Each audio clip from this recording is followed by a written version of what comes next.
Bien, buenas tardes. Va a dar comienzo la segunda sesión, la segunda mesa de la mañana, titulada Reformas en la fase de instrucción, en la que van a intervenir doña Isabel Huertas Martín, doña Inmaculada Sánchez Barrio y don Fernando Martín Diz. Ya he explicado esta mañana que iba a intervenir la profesora doña María Amparo Renedo Arenal, que no ha podido venir por motivos médicos y, por tanto, la excusamos. El primero de los ponentes, que es doña Isabel Huertas Martín, es profesora titular de Derecho Procesal de la Universidad de Salamanca, es licenciada en Derecho en el año 1991, leyó su tesis doctoral en marzo de 1997, obteniendo la máxima calificación acto cum laude en unanimidad, habiendo sido concedido además el Premio Extraordinario de Doctorado de la Universidad de Salamanca. Ha participado en diversos proyectos de investigación, así como en numerosos cursos, conferencias y seminarios, tanto nacionales como internacionales. Desde el año 2004 hasta el año 2013 estuvo en situación de servicios especiales como letrada del Tribunal Constitucional y sus principales publicaciones son el sujeto pasivo del proceso penal como objeto de la prueba, el proceso de incapacitación, siendo también de interés sus trabajos sobre el derecho a la tutela judicial efectiva sin indefensión y las garantías de la imparcialidad judicial. Sin más, paso a darle la palabra a doña Isabel, que nos va a contar exactamente qué pasa con los derechos fundamentales en la futura regulación del proceso penal. Tiene la palabra. Muchas gracias, Pablo. En tu doble condición de moderador y coordinador de esta jornada, agradecimiento que, por supuesto, hago extensivo a esta facultad, al decano, al área de Derecho Procesal, principalmente al señor Álvarez Alarcón y, por supuesto, a la directora del curso, Isabel Villar. Mi exposición, como acaba de decir Pablo, tratará de analizar el futuro de los derechos fundamentales en la regulación procesal penal, aunque en función del tiempo de que dispongo me voy a dedicar a hacer consideraciones generales, porque además en la sesión de la tarde sin duda se va a profundizar sobre la cuestión y, sin ir más lejos, a continuación mi compañero el profesor Martín Diz nos ilustrará sobre el derecho a la asistencia letrada. Bien, los nuevos proyectos de reforma de la Ley de Enjuiciamiento Criminal afectan a diversos derechos fundamentales que alcanzan a la libertad, a la intimidad personal y familiar, al secreto de las comunicaciones y, en general, también al conjunto de derechos y garantías del artículo 24.2 de la Constitución, con especial significación del derecho a la defensa y a la asistencia letrada, el derecho a un proceso sin dilaciones indebidas, y se ha hecho también referencia, al menos en las declaraciones públicas que han acompañado a la reforma, al derecho a la presunción de inocencia. En este sentido, y precisamente para evitar cualquier sombra sobre este derecho, se ha determinado la oportunidad de suprimir cualquier referencia a la palabra imputación o imputado. El imputado pasa a denominarse investigado y el acusado será encausado. La exposición de motivos fundamenta este cambio en la finalidad, dice textualmente, de evitar las connotaciones negativas y estigmatizadoras de estas expresiones. Y habiendo llegado incluso a afirmar el Ministerio de Justicia, el Ministro de Justicia, mejor dicho, tal vez en un exceso verbal, que el uso social de este término puede estar violentando el principio constitucional de presunción de inocencia. Pues bien, sobre ello señalar, en primer lugar, que frente a los casos que ahora copan los medios de comunicación, esto es, los que afectan a determinados tipos de delitos y determinados tipos de personas, en general los que afectan a la corrupción, hasta el momento no había preocupado tanto esos efectos estigmatizadores en relación con el delincuente, digamos, común, en cuanto que ajeno a los círculos políticos, financieros o empresariales. A nadie se le escapa, por otra parte, que más pronto que tarde la sociedad y los medios de comunicación establecerán nuevamente la relación de equivalencia entre los nuevos términos y los que hasta ahora venimos empleando. Y la supuesta benignidad del cambio terminológico, en fin, queda empañada porque, en mi opinión, con la supresión de la palabra imputado se diluye en cierto modo, un específico estatus procesal, sin que, en mi opinión, se obtenga ventaja alguna más allá de esa dudosa y, en todo caso, efímera evitación de esas connotaciones negativas de que habla la exposición de motivos. Por lo demás, esa palabra investigado, al menos desde mi personal visión, encierta una generalidad, digamos, nada tranquilizadora. La imputación al menos transmite más patentemente que se atribuye a la comisión de un delito determinado, a una persona determinada, y la palabra investigado no delimita muy bien a qué está sujeto, qué investigación, si es demasiado general, o por lo menos, como digo, no está delimitada. Puede sugerir una investigación global que, como digo, es bastante perturbadora. Bien, la reforma se dirige asimismo dice la exposición de motivos, la necesidad de establecer disposiciones eficaces de agilización de la justicia penal con el fin de evitar dilaciones indebidas. Para ser más exactos, habría que decir, o por mejor decir, dilaciones sin más, desde el momento en que la doctrina del Tribunal Constitucional ha fijado como parámetro interpretativo para la determinación de la lesión o no lesión de este derecho los márgenes ordinarios de la duración de los litigios del mismo tipo. A este fin de agilización de la justicia penal y la evitación de esas dilaciones, indebidas o no, dependiendo, van destinadas diversas medidas. En primer lugar, la regulación de los delitos conexos. La reforma supone realmente la pervivencia de los 5 supuestos tasados vigentes, al tiempo que se añaden otros 2, con la particularidad de que el actual supuesto quinto, referido a diversos delitos análogos o relacionados que se imputan a una misma persona, pues bien, en este caso, en la vigente regulación, este supuesto de conexión es apreciable de oficio y pasaría a ser un supuesto casi idéntico que, sin embargo, requiere la previa solicitud del Ministerio Fiscal, haciéndose depender también de la excesiva complejidad o dilación del proceso, causas estas que determinan en general que cualquier delito pueda ser enjuiciado por separado. De este modo, esa cierta taxatividad, o la aparente taxatividad, mejor dicho, de la regulación de los delitos conexos se diluye o resulta dejada a un lado cuando es conveniente, como digo, por causa de complejidad o dilación, presupuestos, por otra parte, que son bastante complicados de determinar. En segundo lugar, los atestados policiales sin autor conocido se quedarán en comisaría. Esta disposición parece positiva porque se evitará por lo menos el papeleo, pero también cabe entender desde otro punto de vista que de lo que se trata es de contribuir a la conveniencia estadística y a relajar el control y la decisión judicial, aunque también es cierto que del anteproyecto al proyecto se han introducido la necesidad de remisión a la autoridad judicial de delitos especialmente relevantes.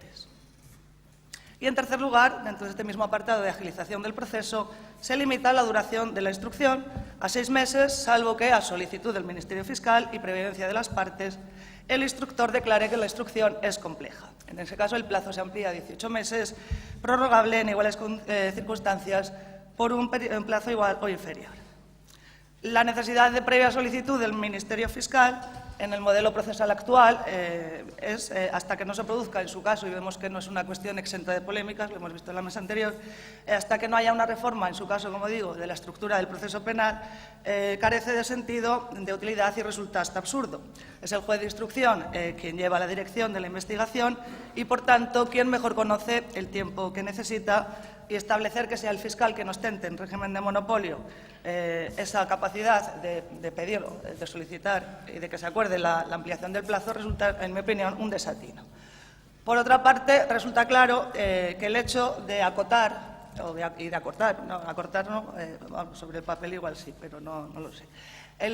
Como digo, el hecho de delimitar los plazos de la instrucción, que sin que se vaya acompañado de otras medidas, no es sino un elemento perturbador dentro del proceso penal. Es decir, a nadie se le escapa, todos estamos de acuerdo en que una justicia que no se otorga en un plazo razonable no es justa, pero esta medida ha ido acompañada de otras para que no se produzca una merma en los fines del proceso penal.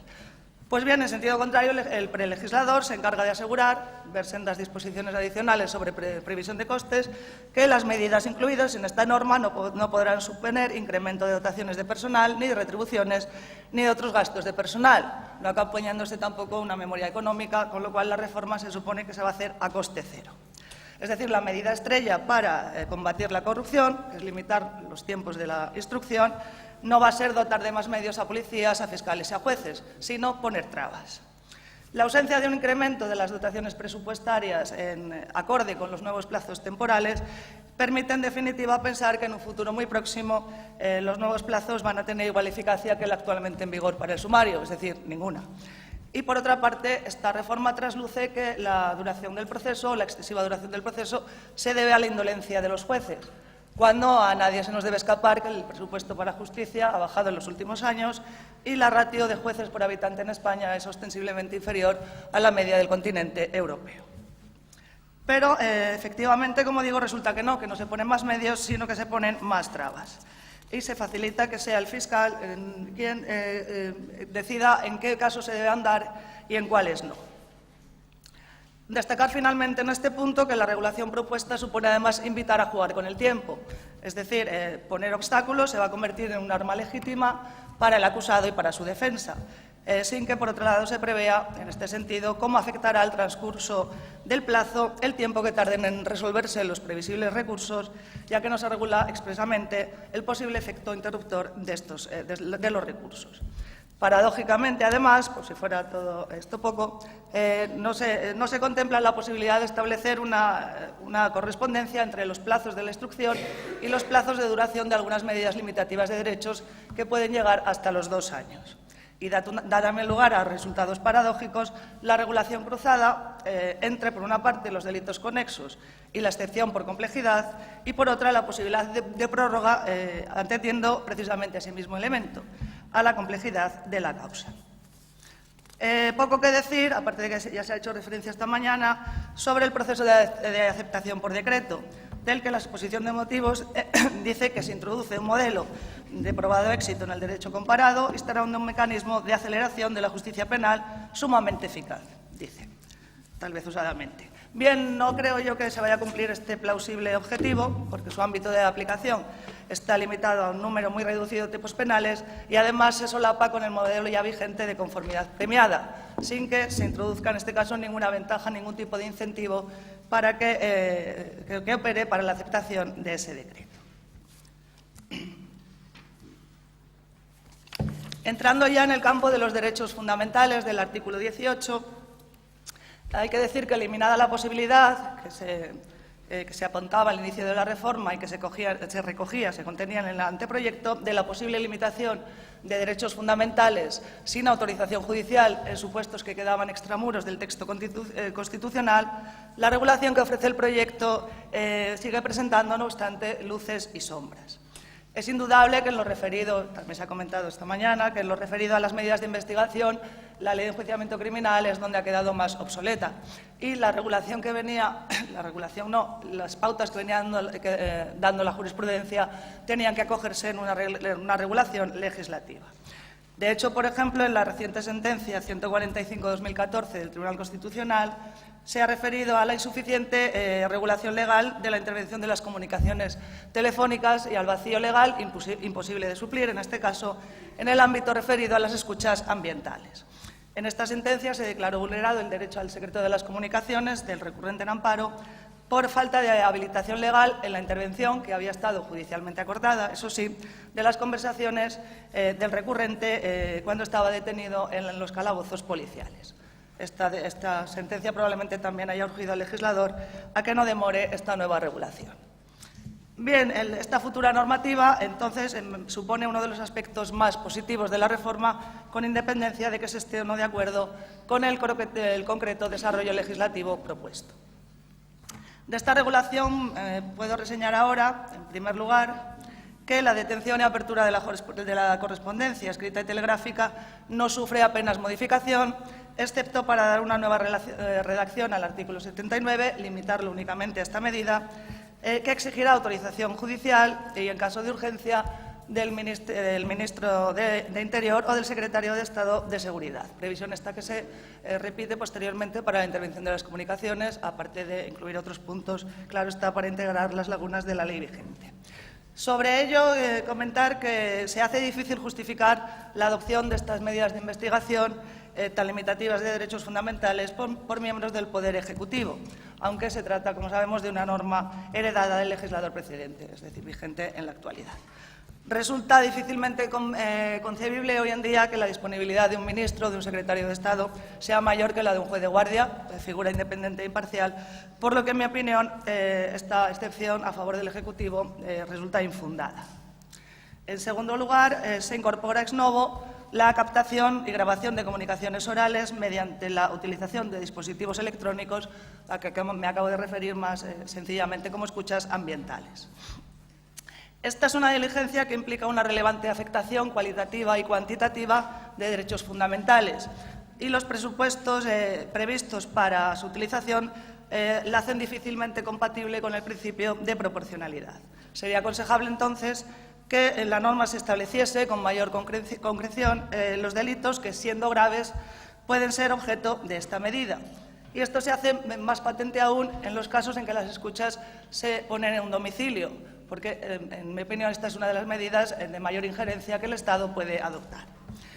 Asimismo, quizás sería conveniente también introducir algún tipo de cautela, como se apuntaba en la circular 1/2013 de la Fiscalía General del Estado, haciéndose eco de algunas sentencias del Tribunal Europeo de Derechos Humanos, en el sentido de que, decía la circular textualmente, no sería lícita, por contraria al derecho a confesarse culpable, la utilización de un compañero de celda en connivencia con la policía para provocar la confesión y grabarla.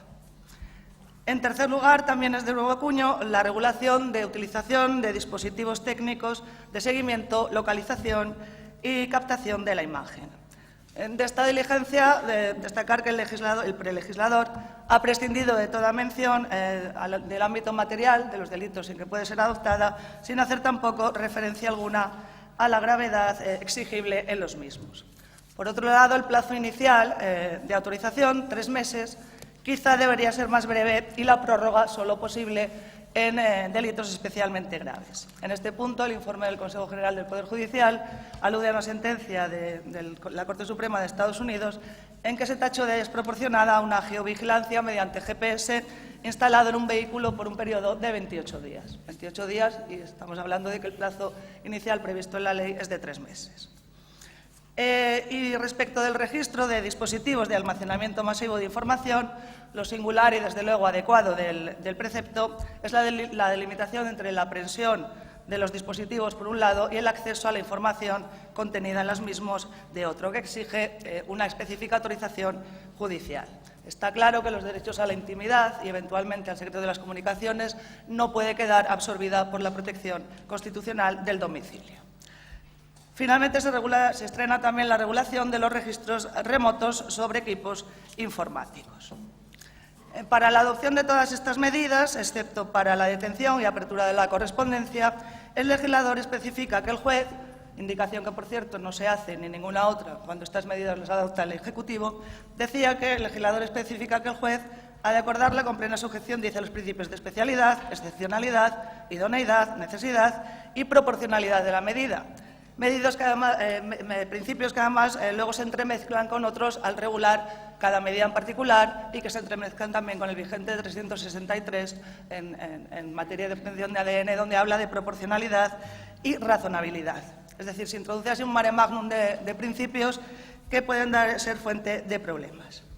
Pero, en sentido contrario, esta nueva previsión expresa de principios no se ha extendido, sin embargo, a las diligencias de entrada y registro, ni a la detención ni a la apertura de la correspondencia.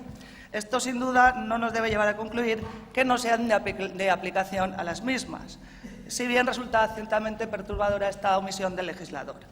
En suma, en un afán tal vez de colmar o de saturar de ciertas garantías la nueva regulación, se ha preterido la vigente. Tales especificaciones, que además el legislador añade con sus correspondientes y no poco confusas definiciones, por lo demás no resultan absolutamente necesarias, en tanto en cuanto se desprenden de la propia Constitución y de la proyección, mejor dicho, del principio de proporcionalidad en la limitación de los derechos fundamentales. Para concluir, me voy a referir muy someramente al derecho a la doble instancia penal, y es que, continuando con el camino que se inició en el Plan Orgánico en el año 2003, parece que se consuma, con la reforma actual, en este caso en el plano procesal, la generalización de la segunda instancia en el ordenamiento procesal español. Junto a ello, se trata de plasmar la doctrina que, con origen en el Tribunal Europeo de Derechos Humanos, se ha venido manteniendo desde la sentencia del Tribunal Constitucional 167/2002 sobre el derecho a un proceso con todas las garantías en relación con la valoración de la prueba personal para la revocación de una sentencia absolutoria o agravatoria de la impuesta en la instancia. Para ello no se añade, como parece que venía reclamándose por algunas audiencias y veladamente en algunas sentencias del Tribunal Constitucional, un nuevo motivo de práctica de la prueba en la segunda instancia, sino que, a tenor del proyectado artículo 792.2, en tales casos procede la anulación de la sentencia recurrida y su devolución al órgano quo para, en su caso, celebrar un nuevo juicio. Finalmente, señalar que se incorpora al ordenamiento español una vía para dar cumplimiento a las sentencias del Tribunal Europeo de Derechos Humanos cuando España resulta condenada. Esto resultaba sumamente conveniente y viene a dar además cobertura legal a los acuerdos que conocemos y a la jurisprudencia del Tribunal Supremo sobre esta materia. En mi opinión, no obstante, no debería limitarse la revisión a la resolución objeto de recurso ante el Tribunal Europeo y al que fue demandante en dicho proceso, porque no se debe excluir que el pronunciamiento del Tribunal Europeo tenga efectos más allá de esos límites objetivo y subjetivo. Cuando, además, en nuestra propia regulación, en el ámbito de la casación y, por ende, en el ámbito de la legalidad ordinaria y no ya en la reparación de una vulneración de un derecho fundamental, como sería el caso, como sabemos, se reconoce la extensión subjetiva de la sentencia estimatoria al resto de los penados. Muchas gracias.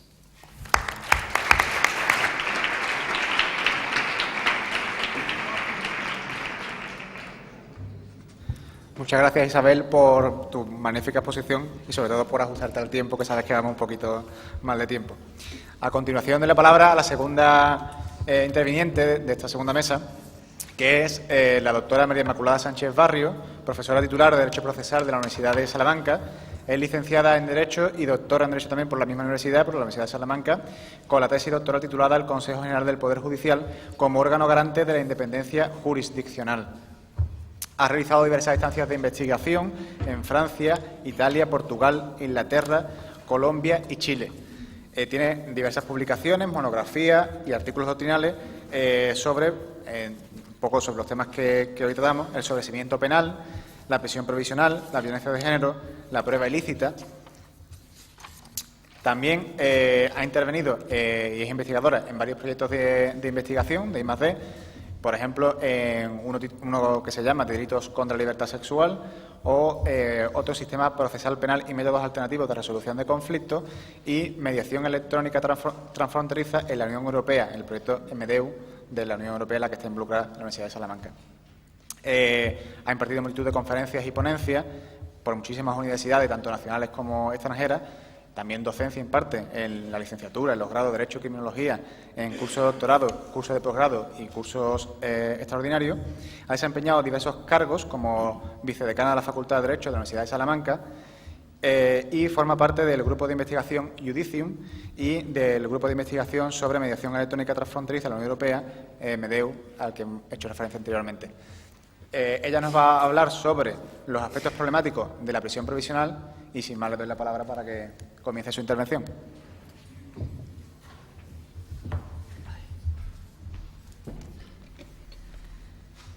Bueno, lo primero, muchas gracias, Pablo, por tu presentación, fruto sin duda de la amistad más que de otras cuestiones.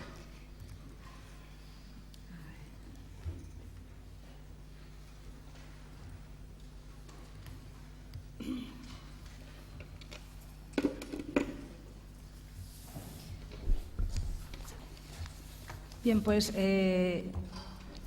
no solo quiero agradecer a Pablo por sus palabras, sino también indicar que es un placer estar aquí con todos ustedes, con todos vosotros, y agradecer también a la Facultad de Derecho, como no, en la persona del decano de la misma, de la Universidad de Cádiz, y también a todos los organizadores de esta jornada, al profesor Álvarez Alarcón, a la profesora Isabel Villar, a Pablo,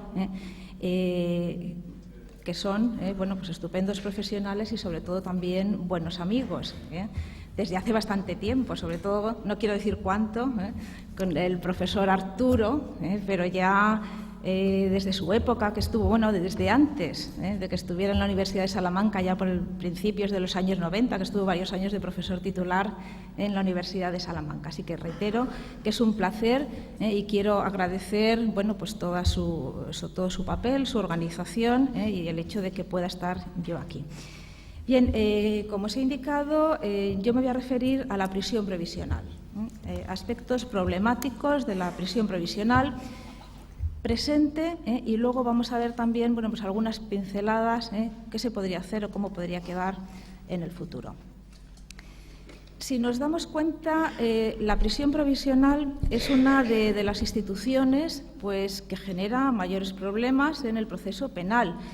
Es una institución que desde siempre, no es una cuestión actual, desde un primer momento ha generado, pues, toda una serie de problemática. Lo hizo y lo sigue siendo ahora. Y no solo para los procesalistas, y no solo para el legislador, sino que la sociedad en general pues se encuentra preocupada por estas cuestiones, por todo aquello que afecta a la prisión provisional. Y no solo en nuestro país, esto es algo que sucede en todos los países. Realmente la prisión provisional es una medida muy dura. Se han buscado desde siempre alternativas a la prisión provisional, alternativas para evitar precisamente lo que supone la misma, alternativas para que se prive, para que se logre evitar que se prive de libertad a una persona cuando todavía no ha sido juzgada. Es decir, evitar que una persona, por meros indicios, es decir, todavía no ha tenido lugar el juicio oral, no se ha practicado la prueba, no se ha tomado una decisión, no se ha condenado a esa persona. Entonces, simplemente, por meros indicios de que ha podido cometer un delito, se puede someter a una persona a prisión provisional.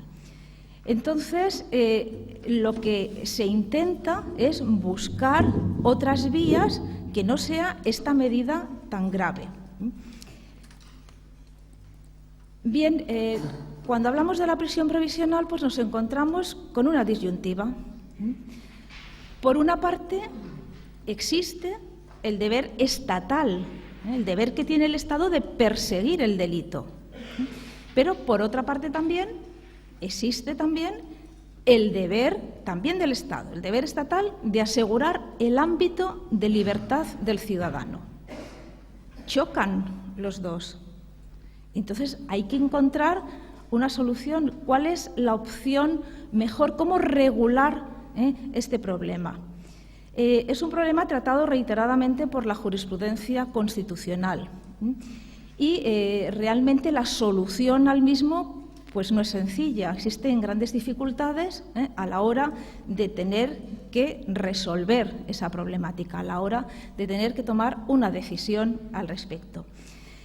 Por todo ello, si nos fijamos en cómo ha sido regulada la prisión provisional, ha sido similar en otros muchos países. Nos fijamos ahora en la situación española. Desde hace muchísimo tiempo atrás, del siglo XIX, siglo XX hasta ahora, pues vamos a ir viendo que siempre esta materia ha sido objeto de cambios constantes, debido a esta problemática que acabo de apuntar. Es una de las instituciones que ha sufrido mayores cambios, como digo, en nuestro ordenamiento. Entonces, debido a lo que os acabo de decir, pues la regulación de esta institución, la regulación de la prisión provisional, solamente podemos verla, solamente podemos entenderla desde esa perspectiva que os pongo en la diapositiva, desde esa perspectiva garantista y limitadora. Deben respetarse todas las garantías procesales, deben respetarse todos los derechos fundamentales a la hora de regular esta institución. Por lo tanto, perspectiva garantista y limitadora. Por ello, consecuentemente, la regulación de la misma, la configuración de la prisión provisional, pues tiene que partir de que realmente existan unos indicios racionales de criminalidad. Luego, la prisión provisional, debemos entenderla, debe regularse, debe ser concebida como una medida siempre excepcional. Y muchas veces esto se olvida por los procesalistas, se olvida incluso por el legislador, se olvida incluso a veces por los órganos que tienen que aplicar la ley y que tienen pues que llegar a tomar esta decisión. Entonces, un dato básico es considerarla como una medida excepcional, superexcepcional incluso se podría decir, una medida subsidiaria, necesaria, sí, pero proporcionada a la consecución de todos esos fines. ¿Cuáles son los problemas, después de lo que hemos dicho, los problemas que plantea la regulación de la prisión provisional? Bueno, pues aquí, si os dais cuenta, hay unos cuantos, que no son los únicos. Pueden existir otros muchos más problemas. Por enumerar, bueno, pues cuáles son los presupuestos, o por indicar algunos de los importantes, que ya os digo que no están todos. ¿Cuáles son los presupuestos de la prisión provisional y sus fines? ¿Estamos ante una medida cautelar? Diréis, sí, es una medida cautelar personal. Vale, pero ¿es una medida cautelar personal solo o es algo más? ¿Se utiliza como medida de prevención?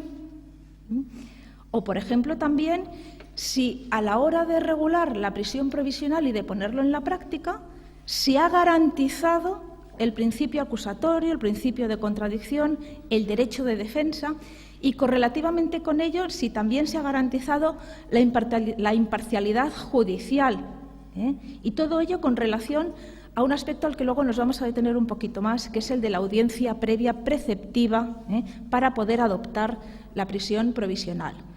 Más cuestiones. ¿Qué pasa con el derecho a la presunción de inocencia? Derecho fundamental. ¿Cuál debe ser la duración máxima de la prisión provisional? Porque ahora mismo tenemos una prisión provisional que tiene una duración, yo creo que demasiado elevada. O el tiempo que ha pasado cautelarmente en prisión provisional, ¿cómo se debe computar esa persona que ya ha sufrido y ha estado privada de libertad? Bueno, pues ese tiempo se le tiene que computar. ¿Cómo se debe hacer? ¿O es indemnizable, por ejemplo, una persona, imaginaros la situación, que ha sido sometida, que ha sido privada de libertad, sometida a prisión provisional, y luego resulta que es absuelta? ¿Es indemnizable por ese tiempo que ha estado sujeta a prisión provisional privada de libertad? Como os digo, estas son algunas, pero pueden surgir otros muchos problemas con respecto a la prisión provisional. Vamos a ver algunos de ellos. Por ejemplo, los presupuestos y los fines de la prisión provisional. Decíamos que si es una medida cautelar o es algo más. ¿Y qué ocurría relacionado también con ello, con el derecho a la presunción de inocencia? Bien, no me voy a detener aquí ahora, primero porque no hay mucho tiempo y porque seguro que ya también lo sabéis. Decimos que es una medida cautelar, personal. Entonces, bueno, pues todos los presupuestos predicables de las medidas cautelares, pues también son predicables de la prisión provisional. El fumus boni iuris, el periculum in mora, y luego, tan importante, principios como el de legalidad, provisionalidad, jurisdiccionalidad, proporcionalidad. Pero esto que es predicable de la prisión provisional, a veces nos encontramos con la dificultad de que esta medida, que hemos dicho que teóricamente es una medida cautelar, una medida provisional o transitoria, de aseguramiento del proceso penal, pues realmente ha derivado en algo más, realmente se ha convertido en una condena por adelantado. Entonces, se ha desvirtuado la esencia o la razón de ser de la prisión provisional, se ha desdibujado esa naturaleza cautelar de la prisión provisional, porque, en definitiva, lo que ha pasado es que se ha convertido en una ejecución anticipada de la pena.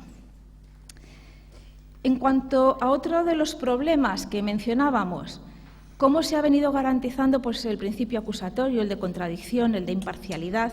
¿Qué papel ha tenido en todo ello la audiencia previa preceptiva? Bueno, pues hasta el año 1995, si nos fijamos en el proceso penal español, los jueces, los órganos jurisdiccionales españoles, pues podían decretar de oficio todas las medidas cautelares que le parecieran oportunas. Y dentro de todas esas medidas cautelares está incluida la prisión provisional. ¿Qué es lo que ocurre? Bueno, pues que en el año 95 se aprueba la Ley Orgánica del Tribunal del Jurado y por una vía indirecta no se modifica la Ley de Enjuiciamiento Criminal, sino es con la Ley del Tribunal del Jurado, pues se introduce una reforma en este aspecto. Entonces, a partir del año 1995, pues se entiende que para que los jueces, o se regula directamente que para que los jueces puedan decretar la prisión provisional, tiene que haber una audiencia previa a las partes y las partes tienen que solicitar esa medida cautelar. Entonces, inspirándose en ese principio acusatorio, también en el principio de contradicción y del derecho de defensa, pues se introduce el artículo 504 bis 2 y se modifica también en este sentido el artículo 539 de la Ley de Enjuiciamiento Criminal. Con respecto a esta audiencia previa, bueno, pues la verdad es que la doctrina se ha mostrado diferente en cuanto a su valoración, ¿no? Entonces, hay unos autores que entienden que es muy positiva. Se han valorado desde un aspecto realmente positivo. ¿Qué ha sucedido? Bueno, pues que también existen otros muchos autores, un amplio sector doctrinal, que realmente la han criticado. Lo ponen en tela de juicio y dicen que es preferible el sistema anterior, el régimen que llaman de contradicción diferida. Es decir, el juez puede adoptar la prisión provisional y si las partes no están de acuerdo, pues luego se puede diferir. Es decir, luego tienen la vía del recurso para mostrarse bueno, pues en desacuerdo con respecto a esa medida. Y los que así están totalmente en desacuerdo es porque creen que si existe esa audiencia previa, pues el secreto, las medidas que se pueden tomar, pues a lo mejor no son tan efectivas. Bien, sin detenerme mucho más, como os digo por el tiempo, siguiendo un poco la evolución del legislador, llegamos a la Ley Orgánica 13/2003, en la que, aunque modificó algunas cuestiones, pues mantuvo esta comparecencia previa. Hemos dicho ya aquí, se ha comentado pues, por casi todos los profesores o ponentes que me han precedido en el uso de la palabra, que estamos inmersos en un proceso de reforma. Hay bueno, pues varias leyes en cursos. En la diapositiva, bueno, pues me refiero al proyecto de ley de modificación, de la ley de enjuiciamiento criminal y también el proyecto de ley orgánica, que sobre este asunto, bueno, pues no recogen ninguna modificación porque no regulan en concreto esta materia. Y si nos fijamos en el Código Penal Procesal, que no sabemos qué sucederá con él, probablemente a lo mejor se quede en papel mojado o a lo mejor salga adelante, no lo sabemos, pero lo que sí que hace es recoger también esta preceptiva audiencia. Yo solo os quiero apuntar, bueno, pues esa problemática que existe sobre la virtualidad o no, sobre el hecho de que con esta audiencia se respete ese principio de contradicción, acusatorio, etcétera. Lo que se manifiesta por muchos autores es que efectivamente el principio acusatorio, el de contradicción, pues son básicos, se tienen que respetar, pero no están de acuerdo todos en que la vía tenga que ser inexcusablemente la de esta audiencia previa. Luego yo, por lo tanto, lo dejo ahí apuntado. Más problemas que pueden darse. ¿Cuál debe ser la duración máxima, por ejemplo, de la prisión provisional? O si el tiempo que se haya pasado en prisión, bueno, pues cómo se puede computar o abonar. Bien, ya parto de la base, ya lo mencioné antes, que la duración de la prisión provisional me parece excesiva. En la pantalla, bueno, pues aparece un poco la última evolución, porque ha habido muchos cambios con respecto a ello. Por ejemplo, en la reforma del 2003, pues fijaros que la prisión provisional podría llegar hasta 4 años, es decir, 1 año si el delito tuviera señalado pena privativa igual o inferior a 3 años, 2 años de prisión provisional si fuera superior, incluso luego se puede prorrogar, si os dais cuenta, hasta 2 años más, 2 más 2, 4 años puede estar sujeto una persona a la prisión privada de libertad sin ni siquiera haber sido condenado. En el Código Procesal Penal, que ya hemos dicho que no sabemos qué va a pasar con él, bueno, pues sí que hay algunos cambios, pero de todas formas también la duración entiendo que sigue siendo bastante exagerada o me parece quizás excesiva. En cuanto al Código Procesal Penal, si se refiere también, bueno, pues al abono, lógicamente el tiempo que haya pasado en prisión se tiene que abonar dentro de ese procedimiento, pero también incluso se llega a plantear que se pueda abonar ese tiempo de prisión preventiva pues en causas distintas. Como conclusión, como idea clara que me gustaría que os llegara, es que yo creo que a nadie le gusta la idea de que exista la prisión provisional. Seguro que si se pudiera evitar por otra fórmula, no solo en España, sino en todos los países se haría. Pero como no hemos dado con esa fórmula, pues entonces entendemos que es un mal necesario. Bueno, lo deseable sería que no se sujetara a prisión provisional a una persona si todavía existiendo esa presunción de inocencia y si todavía no ha sido condenada. Pero ya que no hay otras posibilidades, bueno, pues vamos a intentar regular ese mal necesario de la forma más conveniente posible. Entonces, el problema de la prisión provisional no es tanto el de que exista, sino el de cómo se regule. Y en este sentido, pues por eso lo pongo en mayúscula, también en la diapositiva, sobre todo en la regulación, la de ahora, la que tengamos en un futuro, siempre decantarnos por ese respeto escrupuloso a las garantías constitucionales y a los derechos fundamentales de la persona. Y nada más, muchas gracias.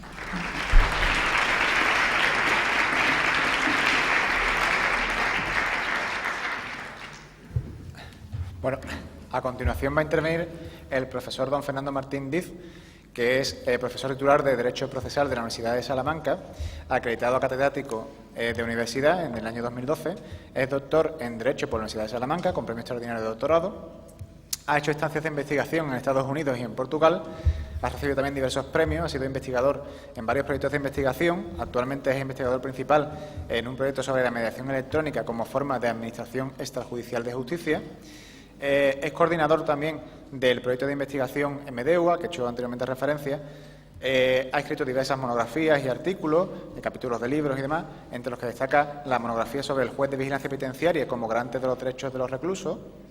Ha impartido conferencias, ponencias y seminarios tanto a nivel nacional como internacional. También forma parte del grupo de investigación Judicium.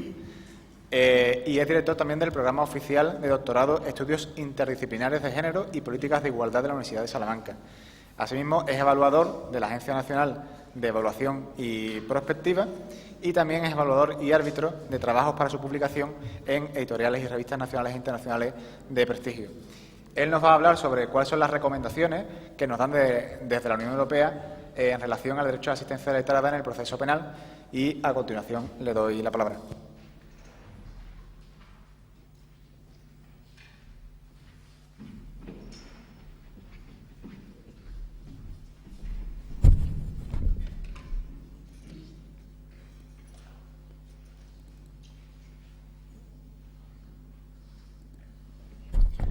Bien, buenos días, casi ya buenas tardes por la hora que es.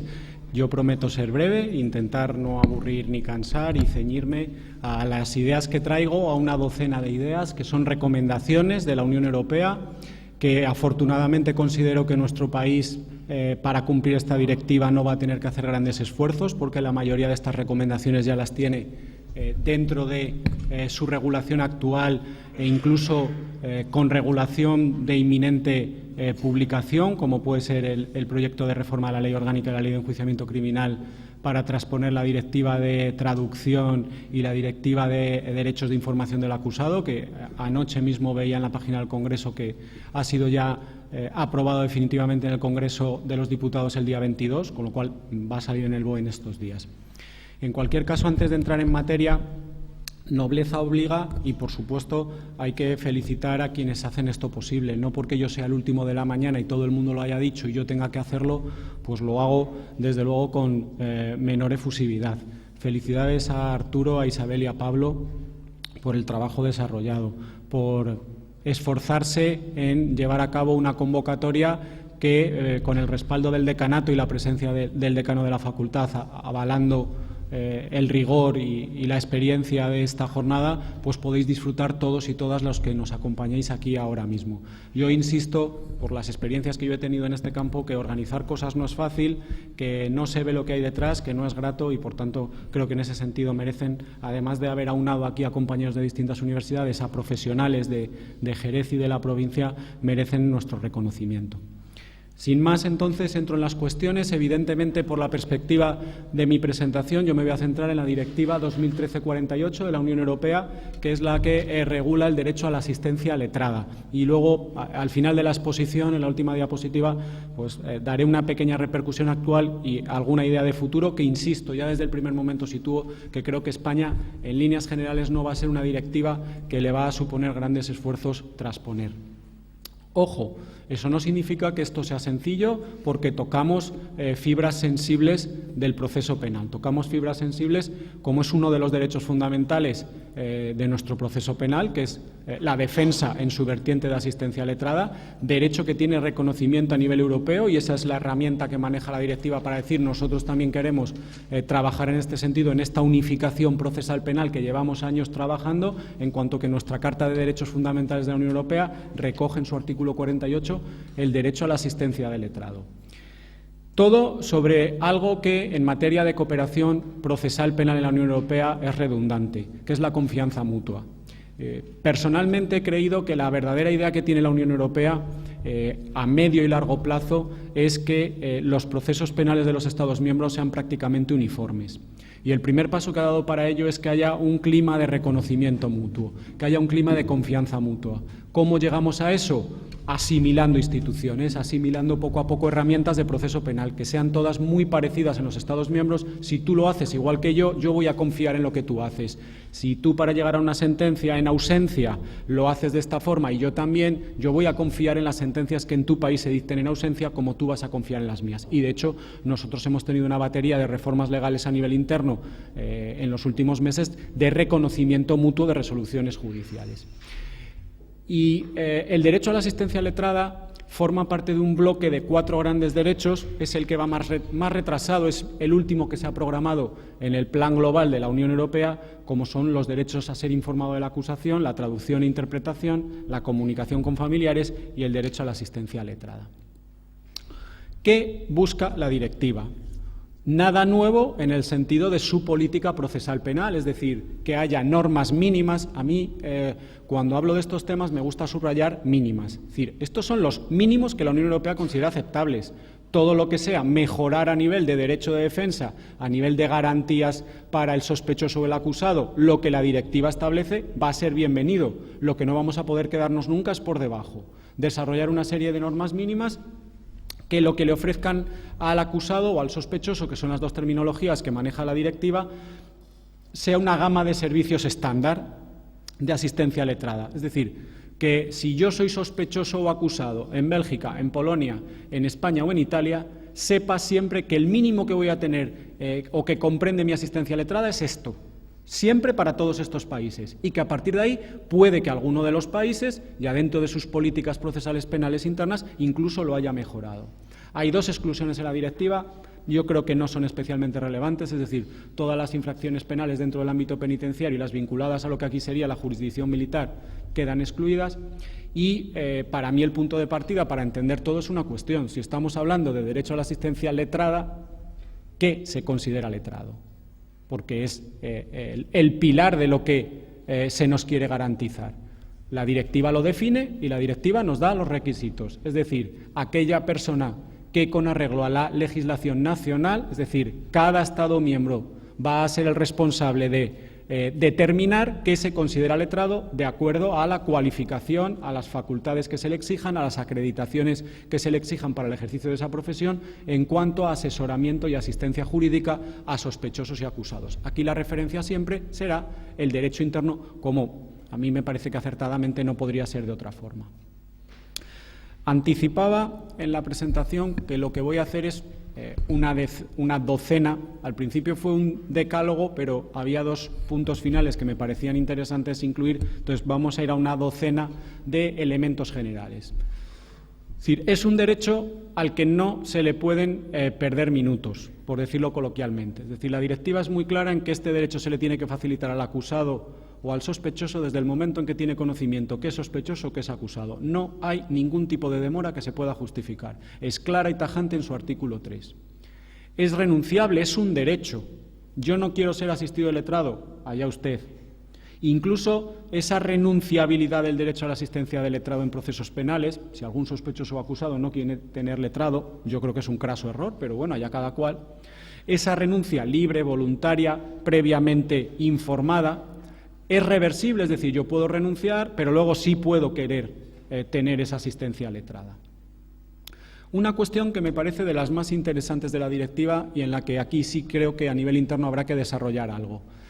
porque ocurre con frecuencia. Quien es llamado a declarar como testigo y en un momento dado, incluso a veces en el curso de la propia declaración, apreciamos que usted de testigo no, que usted es un verdadero sospechoso, nosotros ahora diríamos imputado, encausado a lo mejor en la terminología de las nuevas tendencias de reforma procesal penal. Entonces, paralización inmediata de las actuaciones que se esté llevando a cabo con esa persona, porque esa persona necesita la asistencia letrada, como hemos dicho, ya sin demora.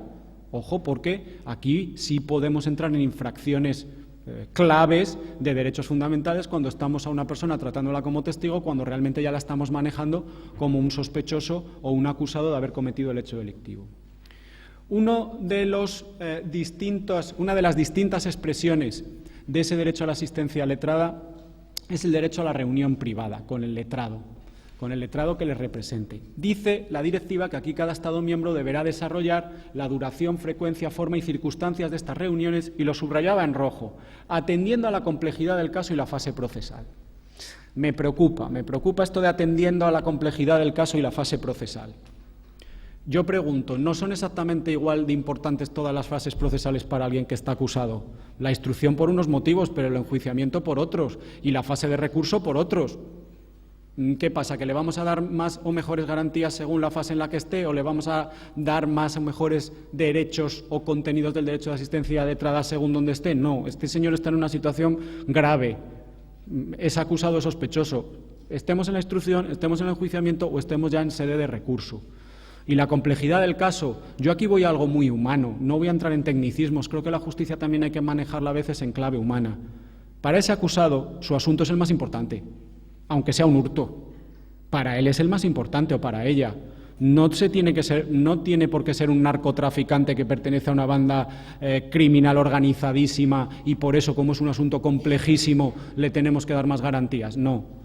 La persona que está en un delito, entre comillas, menor, para ella es su delito más importante. ¿Por qué su asistencia letrada tiene que ser sustancialmente diferente? Yo creo, ojo aquí cómo se va a hacer esto a nivel interno, creo que el legislador español tiene que hilar fino, es decir, tiene que ser prácticamente igual para todos, con independencia del caso y con independencia de la fase procesal en que se vaya a prestar esa asistencia. Participación activa del letrado en las diligencias policiales. Bueno, aquí no aportamos nada nuevo. Presencia del letrado en los actos de investigación o obtención de prueba. La directiva establece que en 3 va a tener que estar en todo caso. Ruedas de reconocimiento, que ya se está haciendo, careos y reconstrucciones de hecho. Curioso, yo aquí digo siempre que nuestro legislador o es que se pierde, o es que se le olvida, o es que los técnicos del Ministerio no están muy atentos.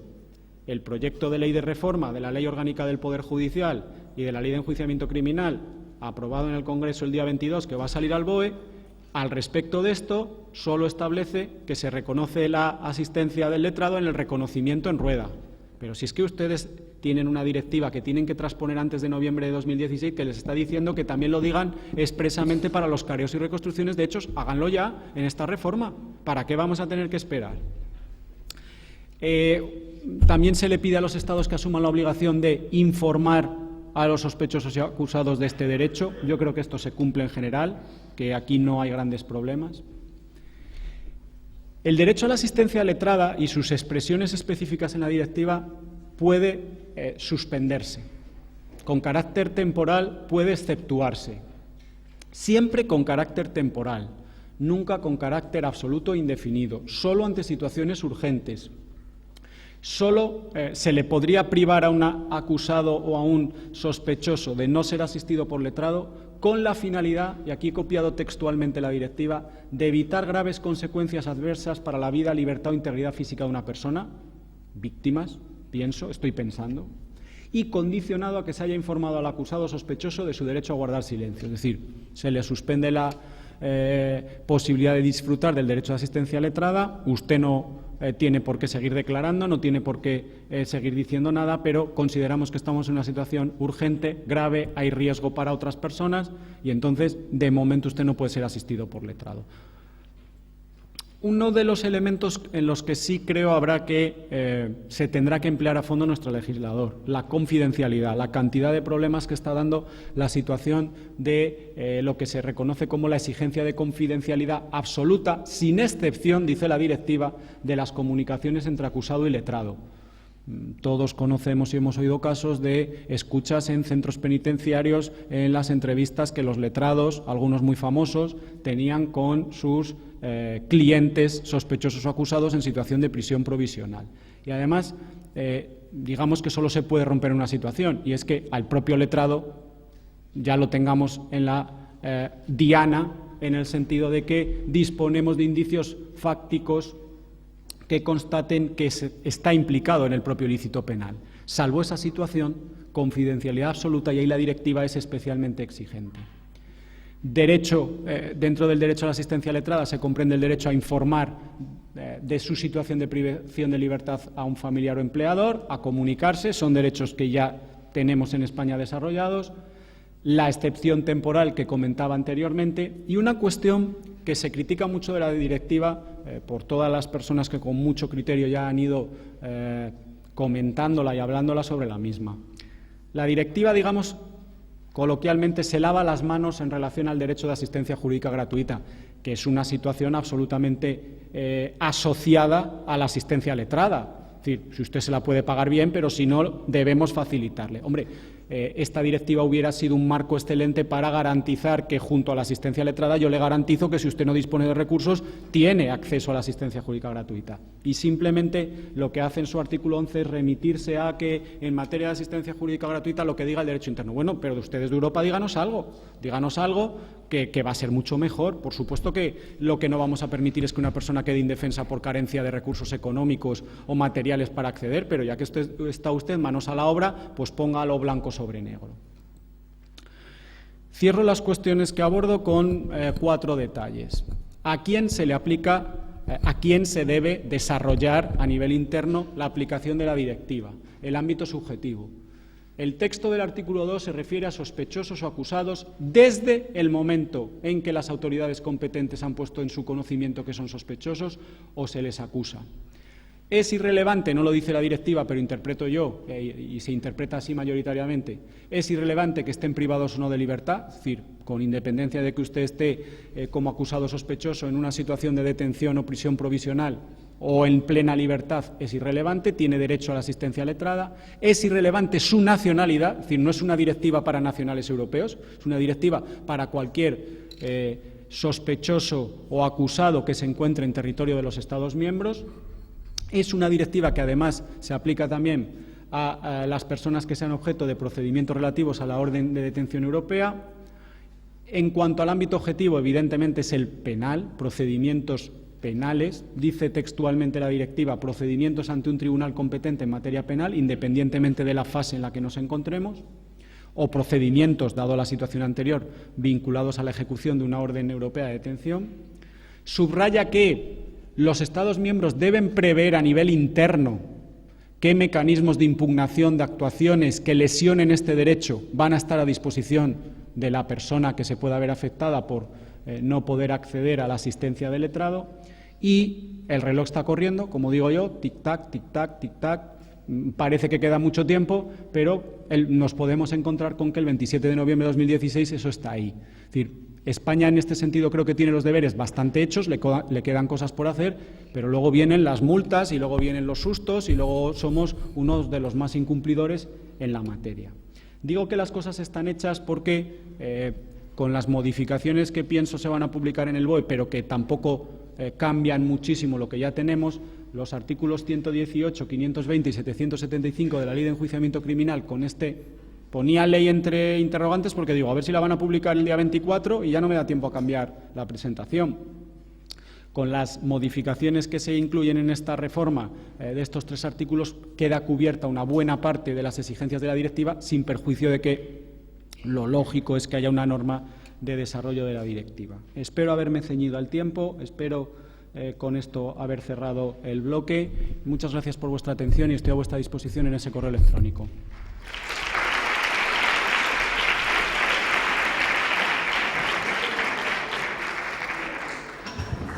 Bueno, hago extensivas mis felicitaciones que hice antes a Isabel, a Inmaculada, que no se lo dije antes, y a Fernando, por los mismos motivos que dije anteriormente, por su magnífica exposición y por ceñirse al tiempo, que eso es extraño.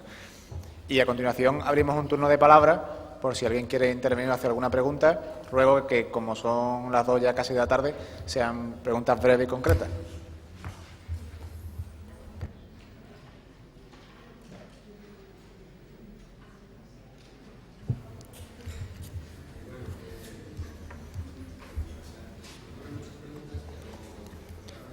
Un momento, que te traen.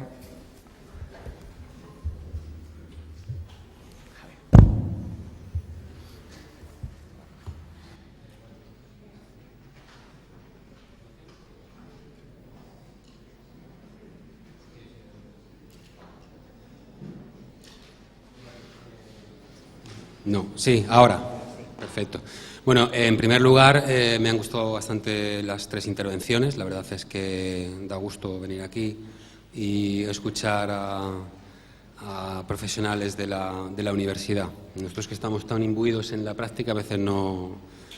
En fin.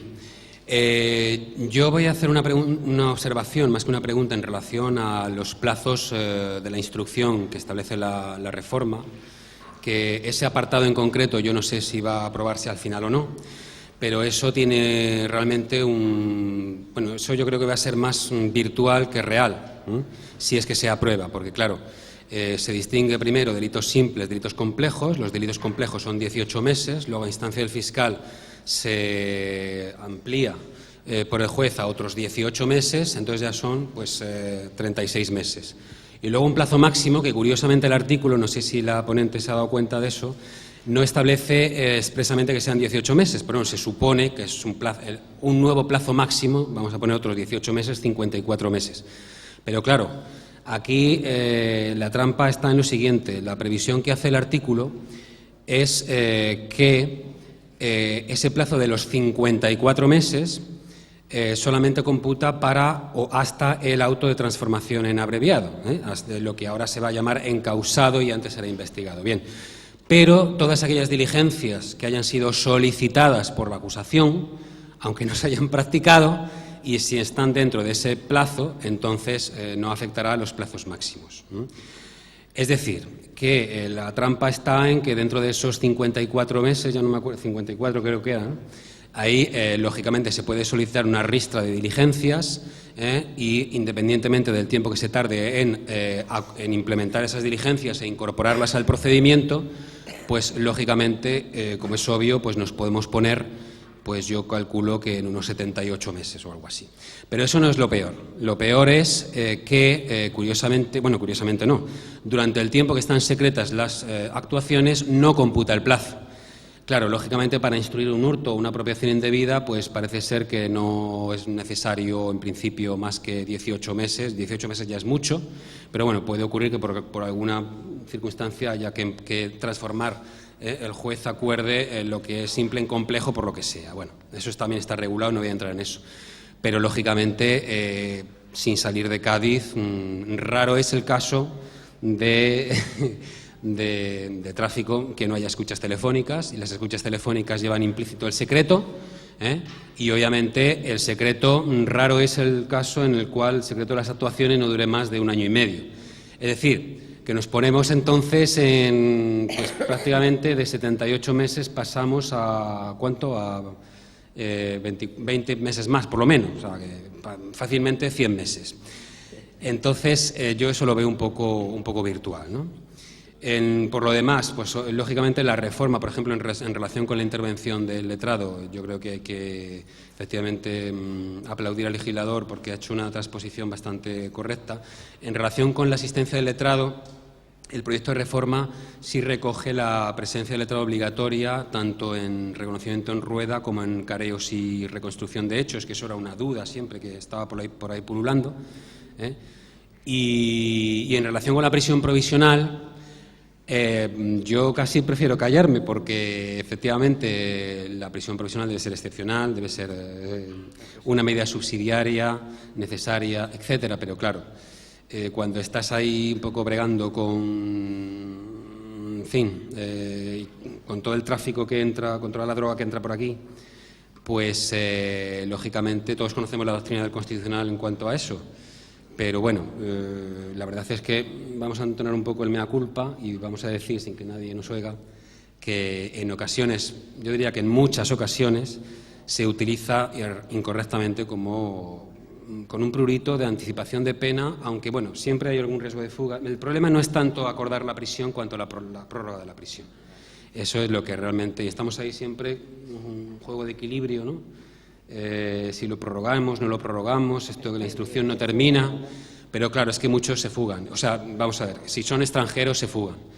Y entonces, claro, luego te ves con un juicio de 20 acusados, o 15 acusados, o 10, o 6, o los que sean, o 4, ¿eh?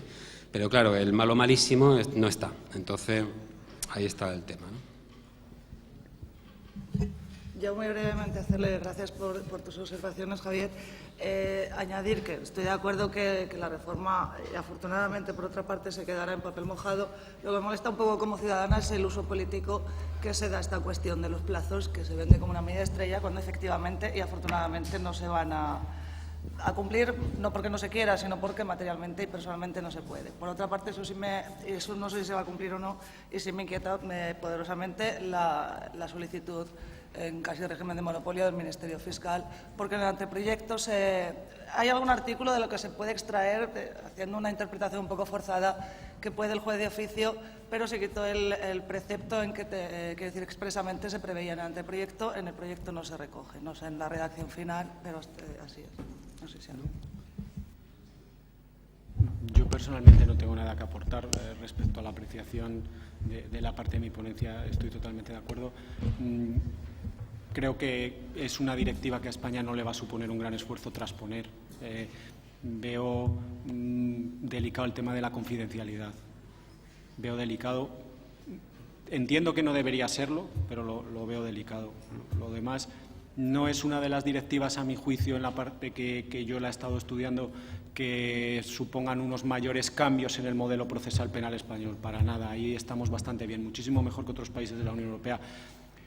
Esto que voy a decir como procesalista, bueno, puede que no quede muy bien, y más siendo miembro de una asociación de profesores que se llama Profesores de Derecho Procesal y Garantías. Yo creo que a veces somos súper garantistas y vosotros que estáis ahí a pie de obra, pues muchas veces, ahora mismo lo comentabas con las escuchas telefónicas, a veces el exceso de garantismo dificulta el enjuiciamiento. Dificulta muchísimo el enjuiciamiento.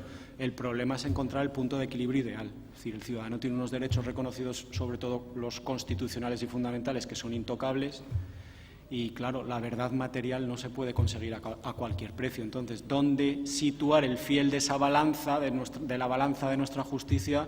Es muy complejo. Puede que probablemente nosotros como teóricos lo llevemos más al garantismo, y desde luego, claro, entiendo que para vuestra profesión no es que no veáis el garantismo, pero hay que resolver. Vosotros os llegan los asuntos y tenéis que resolver. Y lo que decías, y lo comentaba Isabel, es que luego siempre el que ha huido es el malo malísimo. No ha huido el pobre que porteaba los fardos. No, el que no aparece nunca es el malo malísimo. Bueno, yo brevísima, entiendo perfectamente la observación, la comparto también esta materia. Bueno, pues igual que acaba, en el mismo sentido que Fernando lo acaba de decir, hay que buscar el equilibrio y hay que, bueno, pues tener en cuenta la proporcionalidad, tener en cuenta la situación en la que se tiene que adoptar esa medida, ¿no? Entonces, claro, es muy fácil decirlo en teoría, pero luego hay que estar ahí para ver qué es lo que se tiene que hacer, ¿no? Entonces, bueno, pues lo que intentamos aquí es, desde el punto de vista de lo que conocemos, o del eje Ferenda, o lo que sería deseable, pero que muchas veces en la práctica pues entendemos que no puede hacerse, y por supuesto, pues entiendo tu observación.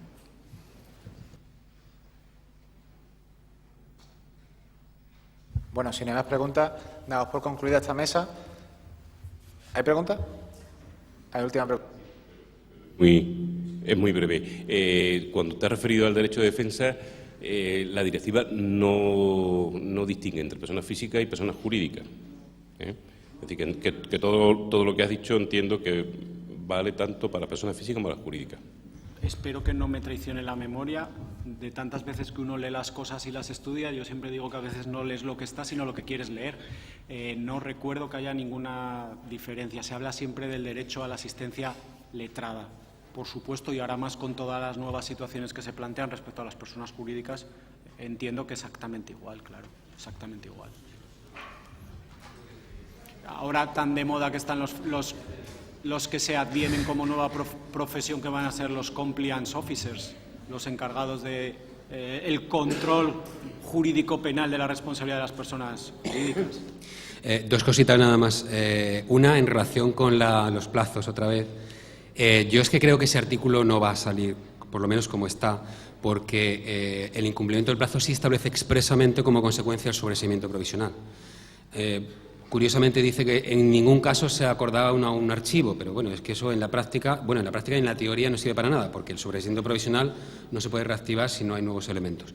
Con lo cual yo creo que ese artículo de los plazos lo van a modificar bastante, si no, vamos, es lo que yo pienso.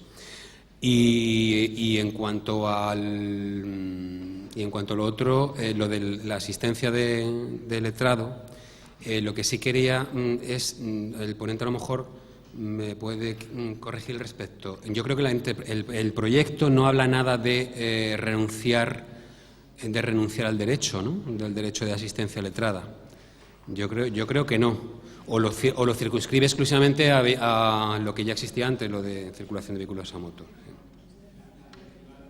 La directiva sí lo contempla, y contempla la reversibilidad, que tú renuncias, pero que posteriormente, en el trámite procesal, quieras volver a disfrutar de él. No, en el proyecto que yo haya visto, no. Bueno, ahora sí, para concluir, reiterar mi agradecimiento a estos profesores de Salamanca que han venido y que nos acompañan hoy, porque Salamanca está a 6 horas de coche, que eso es un viaje importante. Y les emplazo a las 4 menos 5, que es cuando empieza la tercera, a las 4 empieza la tercera mesa, un poquito antes, y nada, a comer.